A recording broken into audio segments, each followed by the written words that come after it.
देखिए, हम 1 हफ्ते से थे हाई कोर्ट में, क्योंकि 18 तारीख को भी वहाँ पे सुनवाई थी और आज भी सुनवाई थी। लेकिन सबसे पहले मैं आपको ये बता दूँ कि हाई कोर्ट ने ऐसे डायरेक्शन दिए हैं कि जो प्रोसीडिंग है उसके बारे में हम कोई कमेंट नहीं कर सकते। मैं क्या, उन्होंने ये कहा है कि कोई भी मीडिया पर्सन इस बारे में कोई अपनी अपनी तरफ से कुछ रिपोर्टिंग ना करे। तो मैं चाहूँगा कि उस बारे में तो सवाल ना पूछा जाए, तो उस बारे में कोई कुछ नहीं कह पाएगा। और ख़ास तौर पे मैं तो बिल्कुल भी नहीं कह पाऊँगा, क्योंकि मैं पिटिशनर भी हूँ।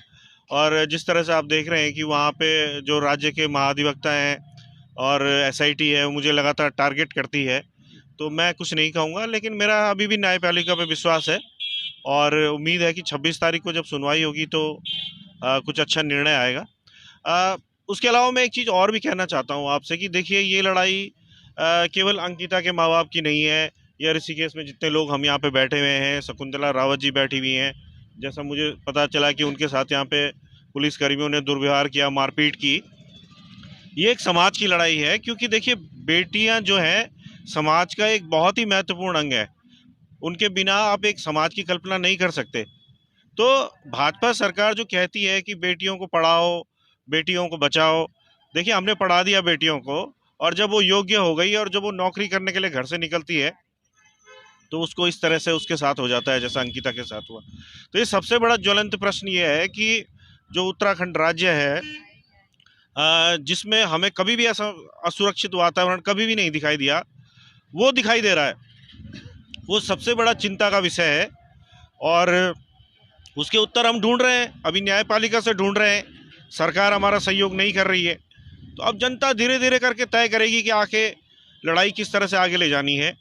और इसमें महत्वपूर्ण भूमिका ऋषिकेश की जो ये युवा न्याय संघर्ष समिति है, उनका विशेष रूप से मैं आभार करना चाहता हूं कि इस प्रदेश में सबसे ज़्यादा जागरूक लोग हैं ऋषिकेश के, और इनसे सब लोगों को सबक भी लेना चाहिए और इसी तरीके से लड़ाई लड़ने आगे भी आना चाहिए। देखिए, उस बारे में क्या सच्चाई है वो तो हमने कोर्ट में जवाब दे दिया है, कोर्ट उससे संतुष्ट भी हो गया है, क्योंकि वो पैसा तो अंकिता के पिताजी को चेक के द्वारा मेरे द्वारा दे दिया गया था, तो वो बात तो खत्म हो गई, वो झूठा आरोप था। अ, मेरा ये कहना है कि देखिए, जो सरकार के खिलाफ जब भी लड़ाई होती है तब ऐसा ही होता है। सरकार अस्थिर हो रही है, सरकार जो है झूठी साबित हो रही है।